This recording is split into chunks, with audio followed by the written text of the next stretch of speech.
এক লোক কবরের ভিতর থেকে বাঁচার জন্য চিৎকার করছিল। তারপর যা হলো, একজন মানুষ তাকে মৃত ভেবে কবর দেওয়া হয়েছিল, কিন্তু সে তখনও বেঁচে ছিল। রাত গভীর, চারপাশে নিস্তব্ধতা। হঠাৎ কবরের ভেতর থেকে শব্দ, বাঁচাও, কেউ আসো।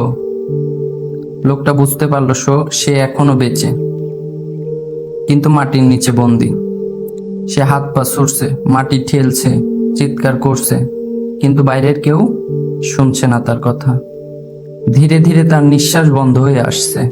চারপাশ অন্ধকার, ভয়, আতঙ্ক। হঠাৎ সে অনুভব করলো তার পাশে আরেকজন আছে। কেউ ফিসফিস করে বলল, আজ তুমি বুঝলে দুনিয়ার জীবন কত ছোট।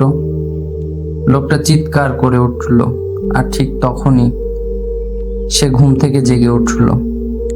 সবকিছুই ছিল একটা স্বপ্ন, কিন্তু সেই দিন থেকে সে তার পুরো জীবন বদলে ফেলেছিল। কারণ সে বুঝে গিয়েছিল পরের বার এটা স্বপ্ন নাও হতে পারে।